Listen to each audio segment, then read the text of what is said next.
Hi, my name is Jessica Scott, and I did an informative speech for my communications class on pumpkin carving and the tradition of pumpkin carving, where it came from, and pumpkin carving tips, stuff like that.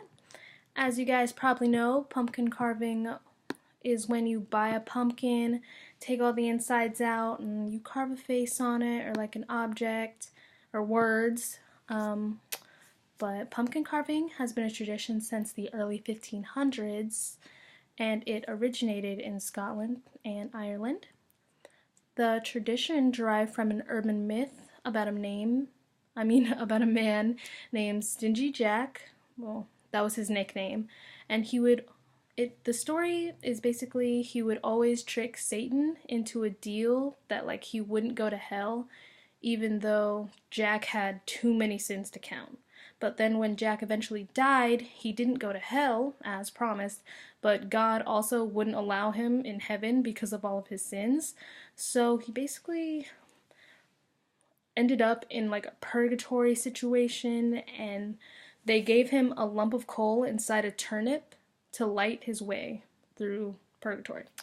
So Irish families began to carve turnips to ward off Stingy Jack from their homes. They didn't want his spirit, or any evil spirits for that matter, to be able to enter their home. So, okay. When the United States adopted the tradition, they found that pumpkins were bigger, easier to carve, and also sturdier. So, the timeline for this goes all the way from the 1500s to the present. So, sometime in the 1500s, the folktale that I just told you came out, which cautioned people to leave vegetables with lights in them outside their home to ward off the ghouls and the evil spirits. And then by the 1600s, the term jack-o'-lantern meant man with lantern or night watchman.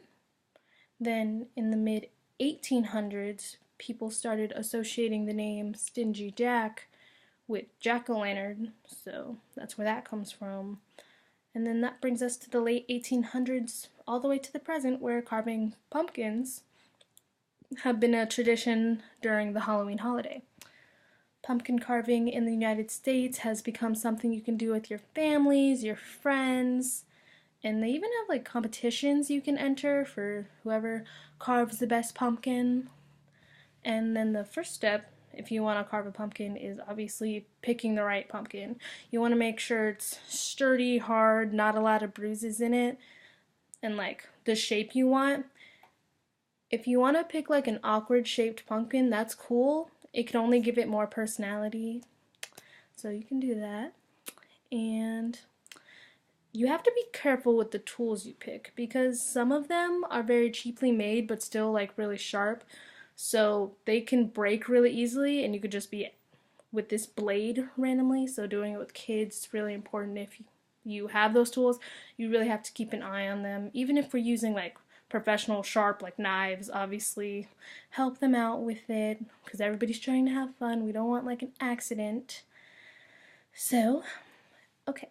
And when you're carving your pumpkin, the little scraps you have from like the triangles or the circles or whatever, you can use those to make a little tongue or make some ears. You can make it really cool. You'll have the most unique pumpkin in your whole neighborhood. And then when lighting your pumpkin, I would recommend using electric candles instead of like actual candles, because if you use an actual lit candle, it'll cook your pumpkin from the inside, so it'll become less sturdy, it'll start smelling weird, and it won't last as long. But the electric candle, it'll last longer, the light won't go out, and that's it. So, hope you guys enjoyed my speech, and yeah, thank you guys.